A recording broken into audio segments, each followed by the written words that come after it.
A fire suddenly breaks out in a 120-story skyscraper, instantly destroying the romantic holiday atmosphere. People inside the building face a life-and-death crisis, with crowds of refugees fleeing everywhere. Although the building staff immediately announce over the broadcast for everyone not to use the elevators, the scene is simply too chaotic, and people still panic and rush towards the elevator banks. The moment the elevator doors open, the ugliness of human nature is revealed without reservation. People scramble to push aside those around them to squeeze inside, even in the face of the constant pleading of the elderly. The weak, women and children, the people inside the elevator coldly close the doors. The rapidly descending elevator soon gets stuck in midair. Rising flames quickly burn the bottom of the elevator car. A man suddenly smells something burning, looks down, and sees that his leather shoes are already melting and deforming.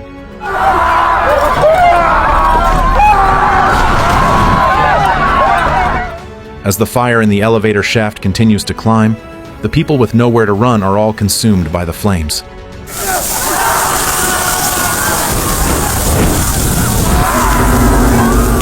A woman waiting at the elevator entrance senses something is wrong and immediately grabs a girl and runs backward. Other people who do not retreat in time are instantly blown away by the blast wave of the fire.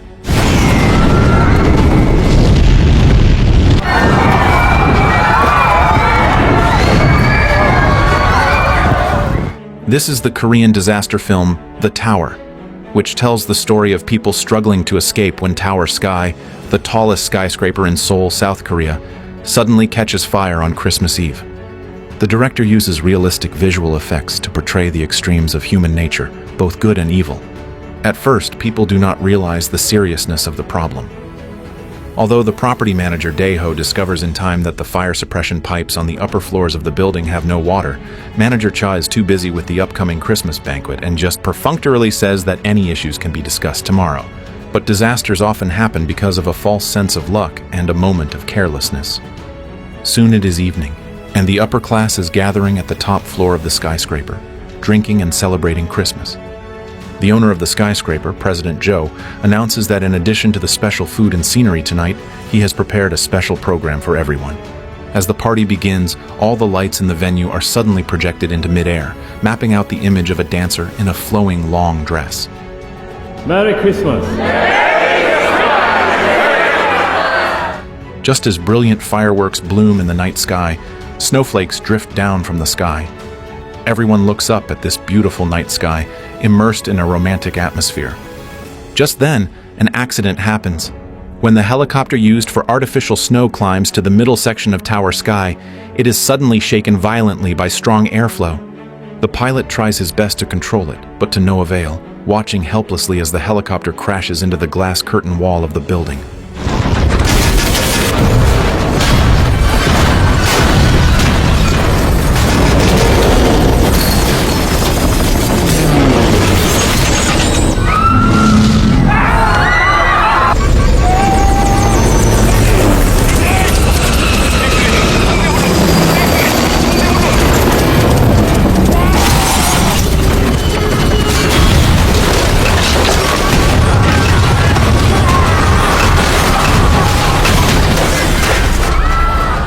A huge noise spreads throughout the entire skyscraper.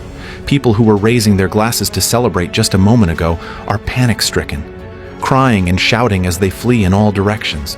Glass fragments fall like a rainstorm, and tourists taking photos in the bottom plaza scream and scatter in terror.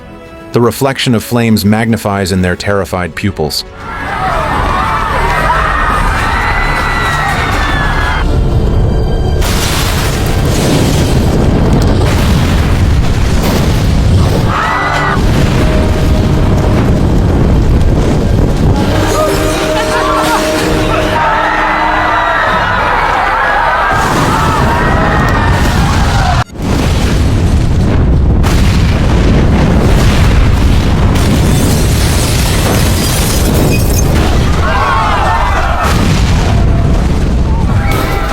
And because the automatic sprinkler system in the building is malfunctioning, the fire grows rapidly. The fire instantly engulfs several floors, and crowds of fleeing people are everywhere.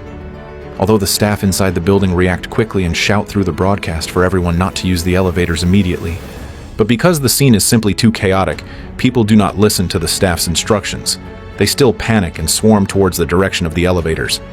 The moment the elevator opens, people scramble to push aside those around them to squeeze in. Facing the crowded elevator, Yoon-hee, holding a little girl, constantly begs to let the child in, but the people in the elevator coldly close the door.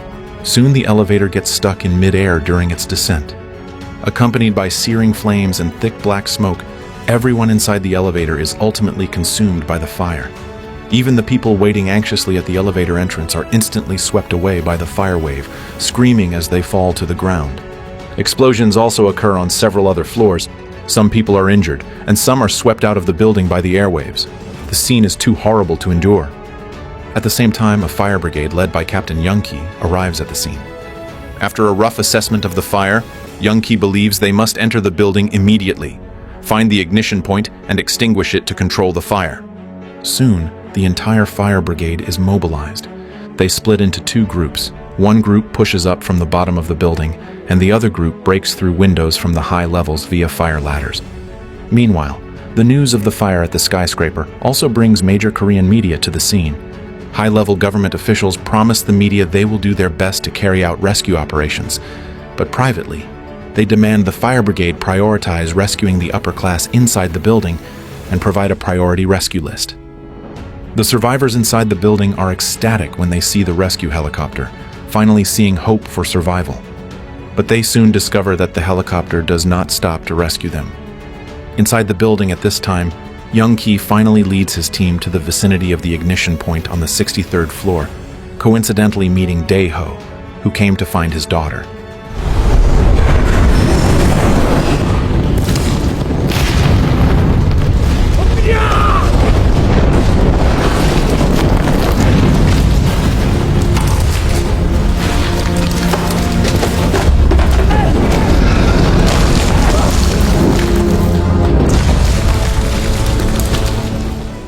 Young-ki quickly drags Dae-ho out of the danger zone and asks him to leave the building on his own, but Dae-ho insists on going upstairs to find his daughter.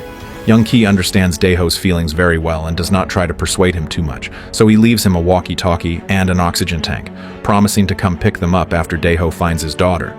Subsequently, Dae-ho runs towards the restaurant.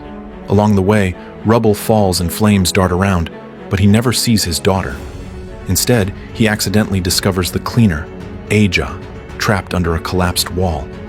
He hurriedly steps forward to move the broken wall and saves her, but because her leg is crushed, Aja cannot escape the building alone at all. Hearing that Dae-ho wants to find his daughter, Aja knows she is doomed to die, so she gives the tuition money she prepared for her son to Dae-ho, hoping he can pass it to her son for her. However, the kind-hearted Dae-ho does not abandon her. Instead, he takes her to escape with him. At this time, the firefighters arriving at the ignition point quickly connect the water pipes. They must extinguish the fire source immediately. But the passage to the machine room is completely covered by the fire. In the face of a sea of fire, their water guns appear so tiny and powerless. People who have not been there can never imagine how terrifying the fire scene is and how dangerous the firefighters' work is. After multiple forced attacks, they still cannot get close. Explosions are still happening constantly. Firefighters are knocked down by shockwaves, climb up again, and are knocked down again. Not a single young firefighter flinches. As long as there is a glimmer of hope, they all choose to move forward courageously. But if they persist like this, not only will they fail to put out the fire, but they themselves will also be buried in the sea of fire. Young-ki immediately decides to vent the fire outward. As the glass is smashed, the fire quickly rushes outside, but this also places him in danger. Finally, with everyone's unremitting efforts, the fire at the ignition point on the 63rd floor is controlled. However, just as they are preparing for the next step to rescue the trapped people, President Joe of the skyscraper's operating company issues a ruthless order in an attempt to prevent the building from being completely destroyed. He decisively activates the building's firewall to block the spread of the fire. This means that the escape routes for many innocent people in the building will be blocked. At this moment, Dae-ho, who is looking for his daughter in the building, knows nothing about this.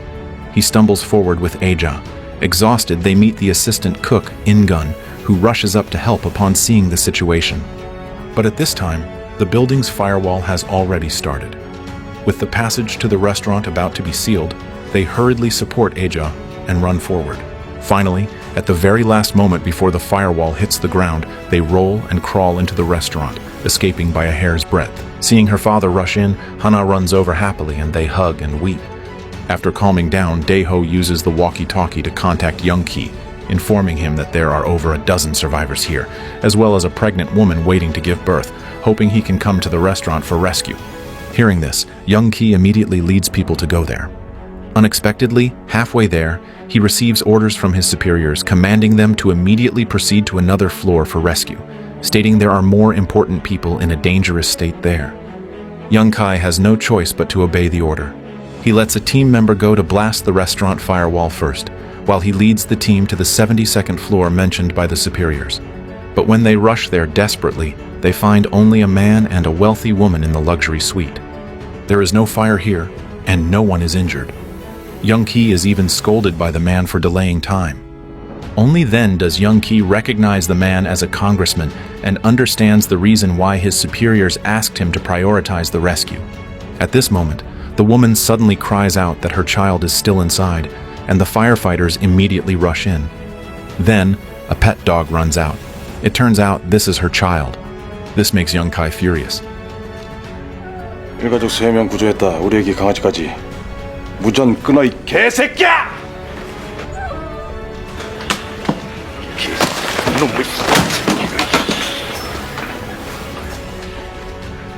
Subsequently, Young-kai rushes to the restaurant. But before he can arrive, the restaurant collapses.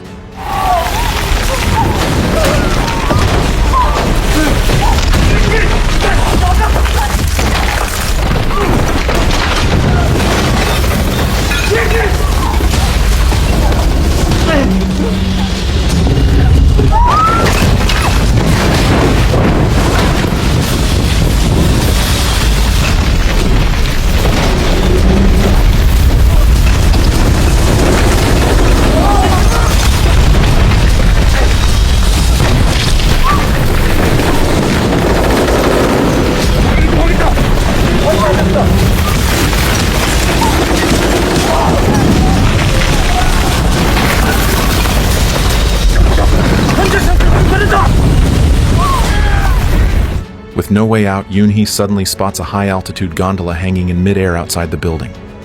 Now, they are in a dilemma. Staying here means waiting for death, so he leads everyone to take a risk and jump into the high-altitude gondola.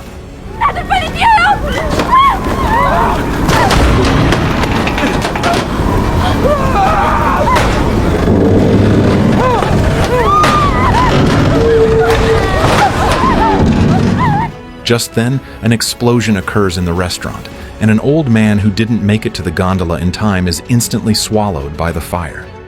The high-altitude gondola is also swept away by the airwave, falling a few floors down, and then gets stuck in midair, crumbling. Seeing this, Daeho hurriedly directs everyone to use their strength to swing the gondola toward the building.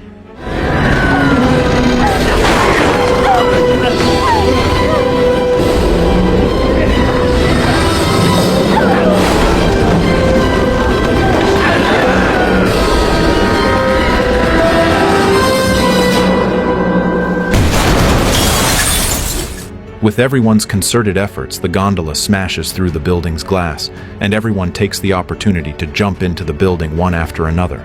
However, before everyone can safely evacuate, the high-altitude gondola crashes violently to the ground.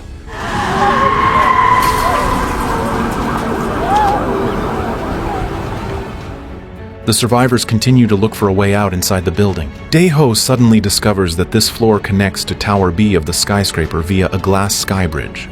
There is no fire there. As long as they get there, everyone will be safe. Just as the group prepares to step onto the glass bridge, Young-ki, who arrives in time, stops them. Young-ki states that due to the fire, the glass bridge is currently very fragile. If everyone crosses together, it might shatter instantly. He and a team member scout the path for them first and mark safe footholds with glow sticks. Afterward, Young-ki returns to Tower A and has the group cross the bridge one by one, following the route of the glow sticks. But when Hana, the first to set off, is about to reach the other side, the building suddenly shakes violently and spiderweb-like cracks appear on the glass surface. Hana cries in fear, and Namok is also too scared to move.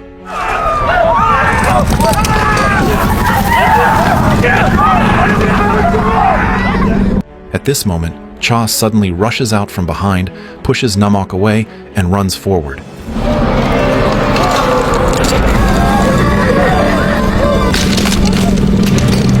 His action completely breaks the balance of the corridor, and the glass instantly shatters under his feet.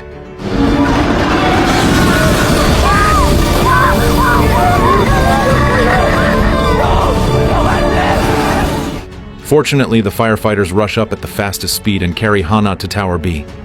Amidst Hana's crying, the entire corridor collapses with a loud crash into fragments falling into the sea of fire, leaving the remaining people trapped in Tower A.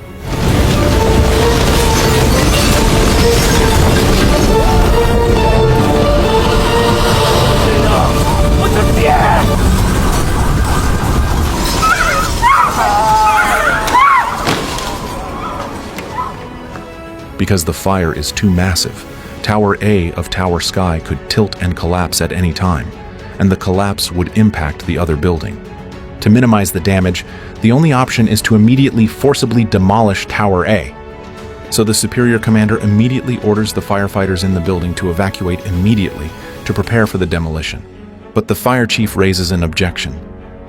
Besides firefighters, there are many people waiting for rescue in the building. Once the building is demolished, none of them will survive. There is one more method, which is to drain all 800 tons of water from the roof storage tank to reduce the building's load. This can slow down the speed of the building's tilt and buy some more time for the rescue, but the situation is urgent. After hearing this, Young Ki immediately leads Daeho into the core area of the building. Using Daeho's fingerprint to open the water tank, he presses the water release button, and over 800 tons of water pour down instantly. Whether in the stairwell or the rooms on various floors, the fire is instantly extinguished, allowing some people trapped in the sea of fire to be luckily saved.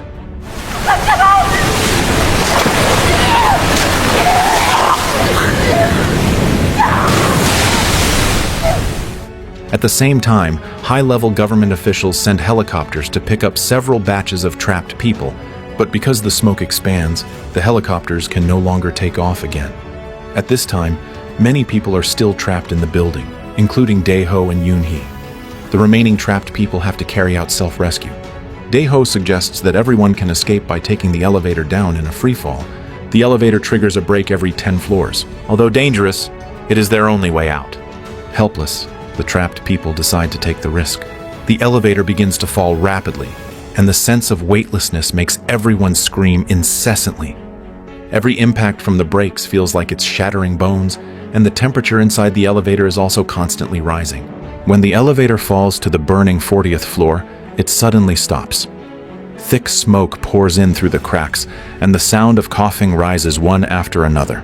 In order not to be roasted alive by the fire, everyone supports each other and jumps up and down vigorously. With the help of gravity, the elevator finally starts again, continues to fall, and successfully gets stuck again between the 5th and 6th floors. Young Ki and Daeho take the lead to climb out of the elevator, and then work together to pull the people out. The first to come out are 3 children, followed by the elderly and the pregnant woman. But just as they continue to pull the next person, the elevator suddenly falls again, crashing uncontrollably toward the basement with a piercing friction sound. As time passes, the skyscraper faces the risk of collapse once again. High-level government officials decide to immediately withdraw all firefighters and demolish the building to avoid greater losses. Just after the elevator fell into the basement, Yoonhee and others wake up in the ruins and immediately call headquarters for support. All exits going up have collapsed. They are trapped in ruins. The rescue team analyzes that the only way to escape now is to enter the Han River through the drainage pipes at the bottom of the building before the demolition. But there is still a long distance to reach the Han River, and there is not enough time before the demolition. The only way is to detonate the water reservoir at the bottom of the building.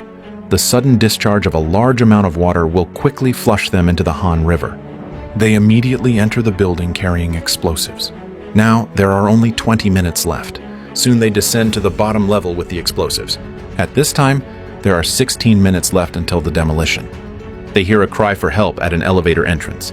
After forcing the elevator door open, they finally see the dying Yoonhee and others and immediately take them into the drainage pipe. Then, Young Ki leads the firefighters to the reservoir to install the explosives and then runs back to the drainage pipe. But at this moment, Young Ki locks himself inside because the detonation remote control was accidentally lost during the action just now.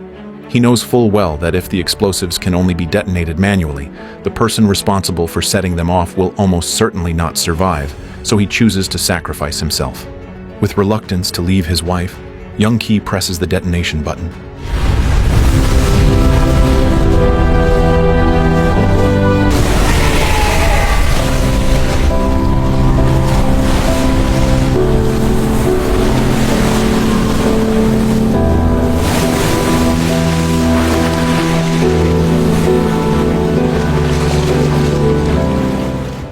Accompanied by the sound of the explosion, the water from the reservoir gushes out, and the trapped people are indeed flushed into the Han River along with the current.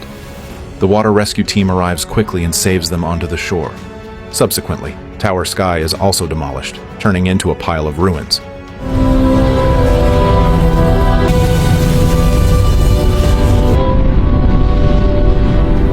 The rescued people reunite with their families, but those who sacrifice themselves can never return.